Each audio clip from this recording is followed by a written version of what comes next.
پیچھے بیٹھنے والے آگے صف مکمل کر لیجیے اور ایک مرتبہ درود پڑھ لیجیے۔ اللہم صلی علی سیدنا محمد وعلی آل سیدنا محمد وسلم۔ سبحانک لا علم لنا الا ما علمتنا انک انت العلیم الحکیم۔ نحمدہ ونصلی علی رسولہ الکریم، اما بعد۔ فاعوذ باللہ من الشیطان الرجیم، بسم اللہ الرحمن الرحیم۔ ومن احسن قولا ممن دعا الی اللہ وعمل صالحا وقال اننی من المسلمین، صدق اللہ العظیم۔ محترم بزرگوں، دوستو، اللہ رب العزت نے مجھے اور آپ کو جو کلمہ دے کر بھیجا ہے، یہ کلمہ ساتوں زمین اور ساتوں آسمان سے زیادہ وزنی ہے۔ کائنات کے اندر ساری چیزیں اس کلمے کا بدل نہیں ہو سکتی۔ دنیا کے اندر جب تک یہ کلمہ باقی ہے، کلمے والا باقی ہے، جب تک کائنات باقی ہے، جس دن اس دنیا سے اللہ کا نام لینے والا کوئی نہیں رہے گا، اللہ اسی دن کائنات کو ختم کر دے گا، توڑ پھوڑ کر دے گا، اس دنیا کو ختم کر دے گا، یعنی قیامت آ جائے گی۔ سوچو کتنا اونچا اللہ نے ایمان دیا ہے۔ اس پر اللہ کی ہم شکر گزاری کریں کہ اللہ تیرا شکر ہے کہ تو نے ہم کو مسلمان بنایا۔ اس نعمت کے ملنے کے بعد، یعنی کلمے والی نعمت کے ملنے کے بعد، دنیاوی اعتبار سے ہم کو کوئی بھی نعمت نہ ملے، کسی قسم کی کوئی راحت نہ ملے، کوئی خوشی نصیب نہ ہو دنیا کے اندر، اور صرف کلمہ مل جائے اور اسی کے ساتھ اگر وہ دنیا سے چل جائے، تو دنیا کے اندر اس سے بڑا خوش نصیب انسان دنیا میں کوئی بھی نہیں۔ ایسی بڑی دولت اللہ نے ہم کو ایمان کی دی ہے۔ اب اس کا شکر یہ ہے کہ جو تقاضے ایمان کے اس ایمان والے پر آتے ہیں اس کو جانے، اس کو پوچھے علماء کرام سے کہ میں مسلمان ہوں، میں نے کلمہ لا الہ الا اللہ پڑھا ہوں، اس کا اقرار کیا ہوں، اقرار باللسان، زبان سے اس کا میں نے اقرار کیا ہوں، اور تصدیق بالقلب، اور دل سے اس کو میں نے قبول کیا ہوں، تو مجھ پر یہ کلمہ مجھ سے کیا چاہتا ہے، یہ کلمے کے کیا تقاضے ہیں، وہ ہم ان کو معلوم کریں۔ کیونکہ ایمان کی جو شرائط ہے وہ 7 شرطیں ہیں۔ 7 شرطوں کا نام ایمان ہے۔ اگر کوئی انسان کسی مذہب کا ہو، اگر وہ اسلام میں داخل ہونا چاہتا ہے تو یہ 7 شرطیں اس میں ہونا لازم ہے۔ اگر ایک شرط بھی اگر اس نے اس کا انکار کر دیا، یا زبان سے تو یہ کر دیا کہ میں اس کو مانتا ہوں، لیکن دل سے اس کو قبول نہیں کیا، اس میں مطمئن نہیں رہا، تو وہ اسلام کے دائرے میں آ ہی نہیں سکتا۔ یہ تو باہر والے کا معاملہ ہے، جو اسلام کے بول کلمے کو پڑھ کر اسلام میں آ رہا ہے تو اس کے لیے 7 شرطیں ہیں۔ لیکن جو پہلے سے ہی اسلام کے اندر ہے، جو پہلے سے ہی مسلمان ہے، جو خاندانی گھرانے سے ہی مسلمان بنا ہوا ہے، وہ انسان اگر اس 7 شرطوں میں سے ایک کا بھی اگر کسی نے انکار کر دیا تو اسی وقت وہ اسلام کے دائرے سے باہر نکل جاتا ہے۔ اس کے دنیا کے تمام گورنمنٹ کے کھاتوں میں، آدھار کارڈ میں، پین کارڈ میں، بینک کھاتوں میں، الیکشن کھاتوں میں، سب میں نام ہو مسلمان کا، لیکن اس کا اسلام میں کوئی مسلمان نام کا اس کا نام نہیں رہتا۔ کتنی چیزیں ماننا ہے؟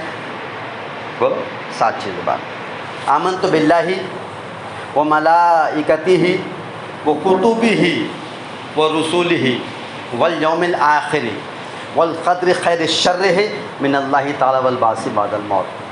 7 شرطیں ہیں ایمان کی۔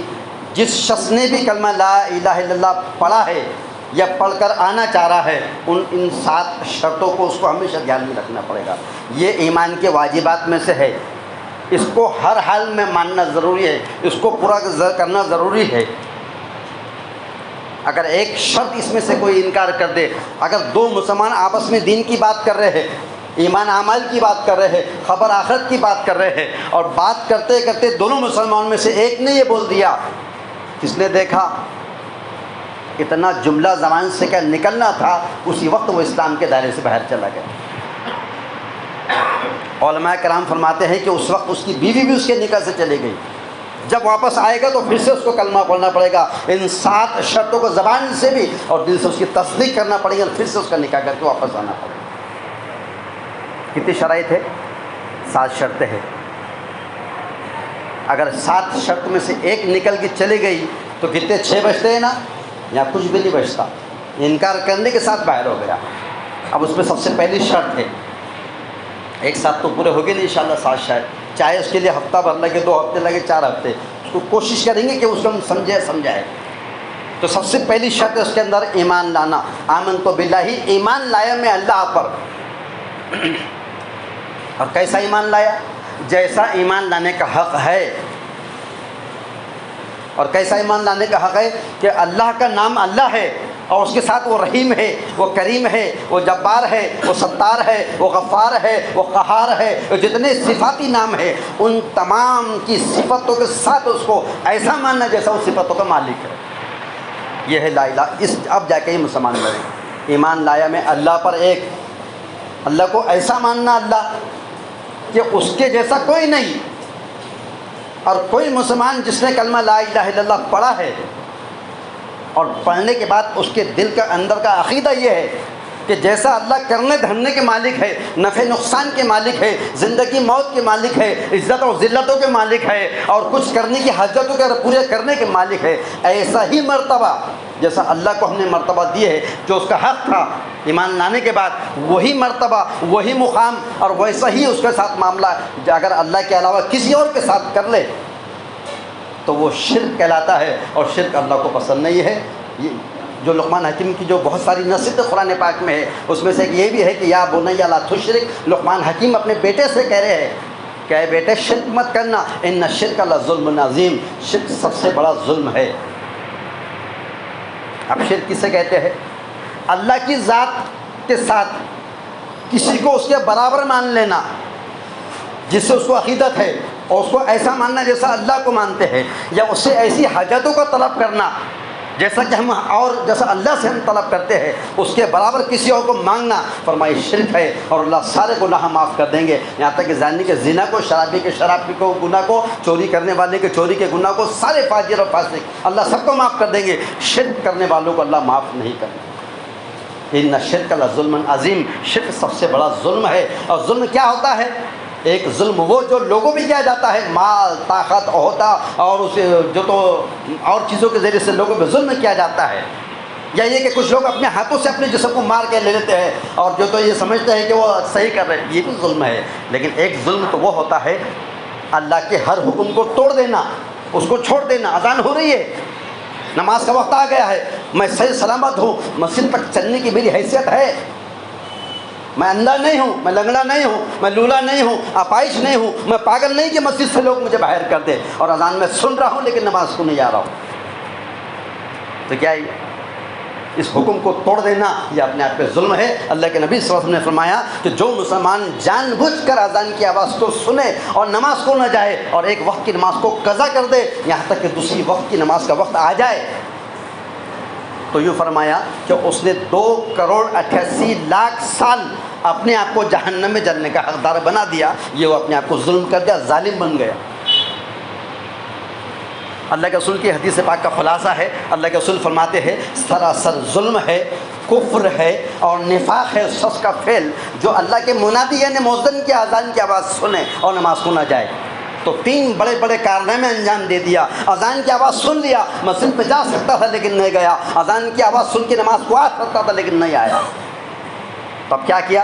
3 بڑے کارنامے اس کے ہو گئے۔ ایک تو فرمایا سراسر ظلم ہے، کیا لوگوں کی نگاہ میں کتنا شریف بنتا ہو، یہ خدا کی قسم خدا کی نظر میں یہ ظالم ہے۔